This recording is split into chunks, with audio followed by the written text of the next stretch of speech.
Estamos aquí para hablarle acerca de medición de las personas, variables, muestras y crítica cualitativa. Este grupo está compuesto por Josué García, Chelsea Ramírez, Francesca Díaz, Angel de Lorbe quien le habla y Nicauri Pérez. En esta exposición, las compañeras Chelsea y Nicauri no van a estar por cuestiones personales. Le dejo con mi compañero Josué. Muchas gracias, Angel. Mi nombre es José García. Yo les voy a estar exponiendo sobre las variables y la medición de variables. Primero voy a empezar definiendo qué es una variable. Una variable se puede definir que es todo aquello que varía. Como por ejemplo está la estatura, que varía conforme uno crece y difiere a lo que es un individuo de otro. Está también el tiempo, el partido político por el que votan las personas. Está también los sentimientos que uno siente hacia una pareja y también hacia los padres. Está también la extraversión, la actitud hacia los vándalos, y también se puede decir que la ansiedad. Es todo lo que varía en uno mismo de un momento a otro, entre los diferentes individuos dentro de una sociedad. La esencia de estudiar cualquier cosa, como por ejemplo están las aves, geología, emociones, es la observación de los cambios en las variables. Si nada cambiara, no habría nada que observar. El fundamento de la ciencia consiste en relacionar los cambios observados en determinadas variables con lo que ocurre en otras. Ahora les voy a estar hablando sobre la medición de variables. Una variable puede adoptar varios valores. Tal vez muchos de ellos sean de ciertos rangos. El valor puede ser numérico, aunque no es necesariamente sea numérico. Los diferentes valores son nombres. Este tipo de variables se conoce como variables categóricas, porque cada valor de ellas es una categoría diferenciada, separada. Si bien es posible decir que por qué partido votó una persona, esto no se mide su actitud política en una escala. De igual modo, se puede preguntar a los individuos, a las personas, si son solteros o casados, si uno cohabitan o están divorciados o separados, pero no es posible decir que están casados. Están indicándolo con un número en una escala. Las variables con la estatura, el tiempo y la cantidad de hermanos que usted tiene se conoce como variables medidas, pues uno se vale de un número para indicar en qué parte de una escala se encuentra a una persona en esa variable. Ahora bien, en psicología sí se trabaja con variables como la actitud y también la ansiedad. Es necesario estar en posibilidades de especificarla como precisión, en parte porque esas es exacto en la medición de un cambio, y parte porque es importante comunicarla a los demás hallazgos. Si se aspira a que estos trabajos se tomen en seriedad, se debe existir la posibilidad de que todos los demás repliquen con ayuda de lo mismo, procediendo de medición que uno utilizó, y también que se obtengan los mismos resultados. Yo voy a pasar ahora que hable mi compañera. Que pase mi compañera.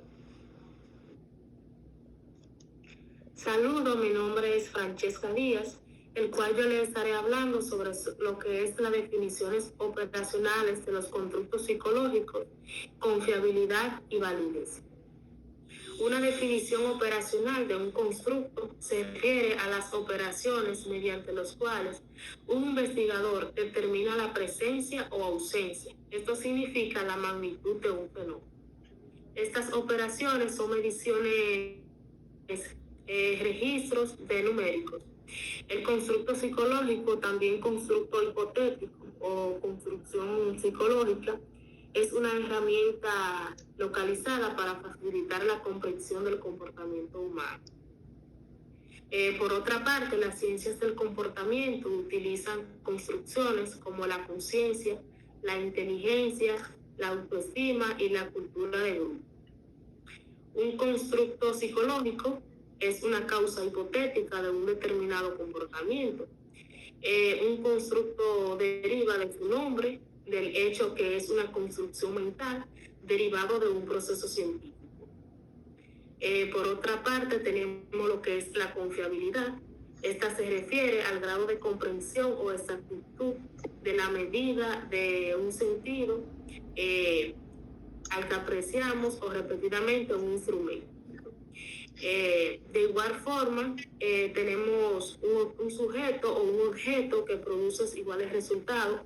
Un ejemplo de esto sería el caso de una balanza o un termómetro, los cuales sean confiables si al pesarnos o medirnos la temperatura en dos acciones seguidas obtenemos los mismos resultados. Tenemos la validez, que es un concepto propio de la lógica. La lógica es una ciencia que nos enseña cuáles son las contradicciones de validez de los razonamientos de la influencia de las proposiciones. La metodología es una disciplina particular de la lógica que nos enseña cómo poder procesar para extraer conclusiones válidas. Hasta aquí mi parte, lo dejo con mi compañero.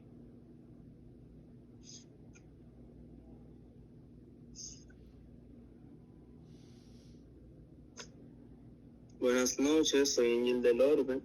Vengo a explicarle acerca de las muestras. Pero antes hay que dar la definición de población y muestra. Uno de los principales objetivos del estudio científico consiste en las generalizaciones que hacen estos a partir de ciertas muestras. La población la constituye todos los miembros existentes de un grupo. Usualmente se elige una muestra para llevar a cabo una investigación científica porque la muestra es una parte de la población. La población, de manera culta, se conoce como marco de muestreo o población meta. Sin embargo, en términos vagos, simplemente la llamamos población. Otro concepto, que es el sesgo de muestreo, en el cual se produce cuando los miembros de la población prevista se seleccionan de forma incorrecta, y esta sea porque tienen una probabilidad menor o mayor a ser seleccionados. Por otro lado, una muestra representativa es que una pequeña cantidad, parte o subconjunto de una entidad mayor de personas se tiene las mismas propiedades de la población mayor de la que éste representa. Otro tema en el cual se debe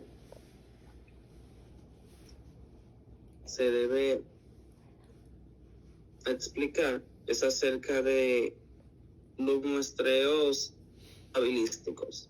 Dentro de este está el muestreo aleatorio, que el significado de aleatorio no quiere dejar dicho que este sea al azar. Estrictamente es la secuenciación aleatoria en que ningún suceso es predecible a partir de ninguna secuencia anterior. Como por ejemplo, cuando se está haciendo una entrevista en la calle, es muy difícil toparse la misma persona dos veces, por la gran cantidad de gente que hay en el espacio donde se está llevando a cabo la entrevista. También está la muestra aleatoria simple. En este caso, la población meta tiene las mismas probabilidades de selección. Eso es como un ejemplo cuando están las rifas, que prácticamente si hay 100 personas dentro de la tómbola, todas tienen la probabilidad de ser seleccionadas porque están dentro del juego. Es muy difícil no. Prácticamente no va a pasar que seleccionen a una persona que no está dentro de la tómbola. Por otro lado, está la muestra aleatoria sistemática, que en este muestreo se realiza un listado de todos los individuos de la población y a cada uno se le designa un número al azar. A partir de este se seleccionan los siguientes con un intervalo frecuente. Como por ejemplo, si seleccionan al número 15, el intervalo va a ser de 15 en 15. Número 15, número 30, número 45, entre otros. También está Las muestras estratificadas separa los segmentos exclusivos, llamados homogéneos, estratos, y luego una muestra aleatoria simple se selecciona de cada segmento y eso se llama estrato. Ahí tenemos el ejemplo de estudiantes universitarios, que es la población de esa institución, y los estratos serían estudiantes de psicología, estudiantes de economía, estudiantes de historia y así sucesivamente. Y el estrato, o sea, la muestra sería un o algunos estudiantes de psicología. Por otro lado, tenemos la muestra de racimos, que es una técnica que divide la población principal en varias secciones. Y el análisis que se lleva a cabo en una muestra consta de múltiples parámetros, dígase datos demográficos, hábitos, antecedentes u otros. También está el muestreo por cuotas, que este tipo de muestreo es una muestra sistemática especial que no se selecciona al azar. En cambio, en ciertas cuotas influye la selección de los participantes de la muestra. Dígase que puede ser un ejemplo de edad, género u ocupación. Están las muestras autoselectivas, que hay que entrar las personas voluntarias a dicha investigación, y las muestras de oportunidad es cuando son muy fáciles de conseguir esas pequeñas muestras, dígase que son los estudiantes universitarios, mayormente en estos casos. Está el muestreo intencional, que es una categoría de muestra, pero que no es aleatoria. Aquí la elección la hace el investigador sobre las bases que tiene de las personas que son más representativas para los temas de investigación, ya que éstas tienen experiencias apropiadas en el tema. Dentro de estas están el muestreo de bola de nieve, que es una técnica empleada para la investigación cualitativa, en el cual se necesita una información a priori. Está el caso crítico, que es un tipo de caso especial en el cual las ocasiones se subrayan con relaciones con otros y que no son especiales en su mayoría. Aquí está el ejemplo cuando Freud estaba investigando acerca de la neurosis y gracias a pudo tener conocimiento acerca del funcionamiento del inconsciente.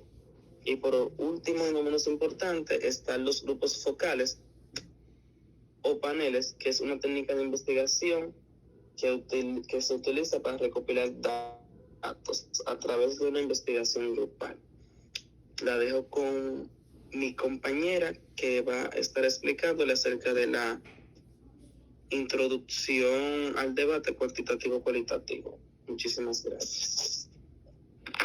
Buenas noches, mi nombre es Nicauri Jerez y yo les voy a hablar, como mi compañero ya lo dijo, acerca de la introducción al debate cuantitativo y cualitativo.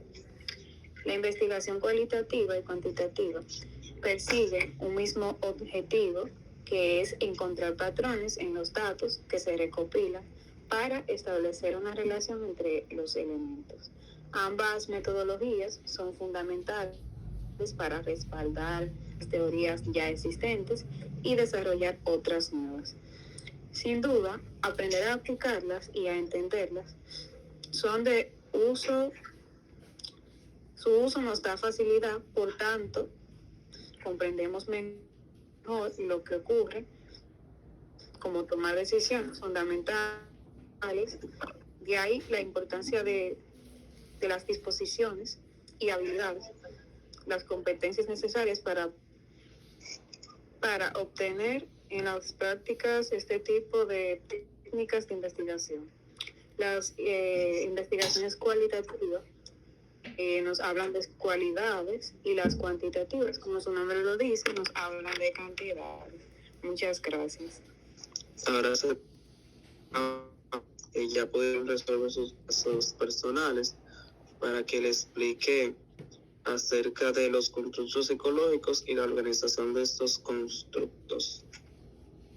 Buenas noches, como el compañero dijo, yo le estaré hablando lo que es los constructos psicológicos, que este es un concepto que provee de algún modo de lo que dicen o hacen cuando un joven, o sea, cuando uno es joven, un poco psicólogo, uno afirma un concepto de inteligencia o de ansiedad, aprendiendo cuáles son sus signos de manifestaciones, hablar en voz alta, también observe que aprende que ciertas cosas se hacen inteligentemente, que son una forma correcta, hacerlo con rapidez, también terminar las recompensas a quienes esto hacen una a su vez.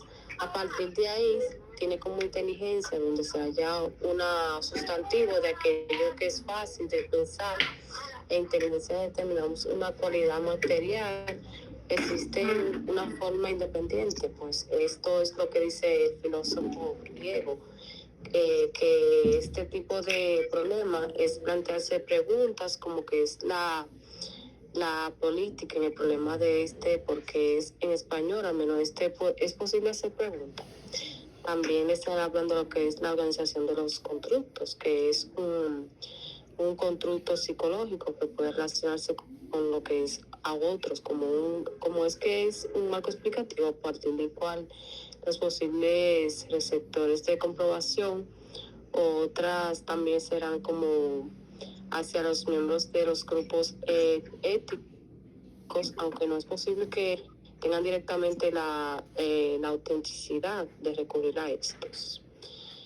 Luego de buscar una relación, a quienes han experimentado la educación autoritaria suelen también manifestarse comportamiento discriminatorio, así como los miembros de este grupo.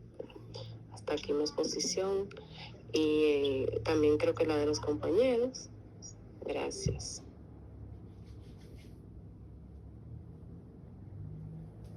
Ya puedes terminar, Michelle. Yale.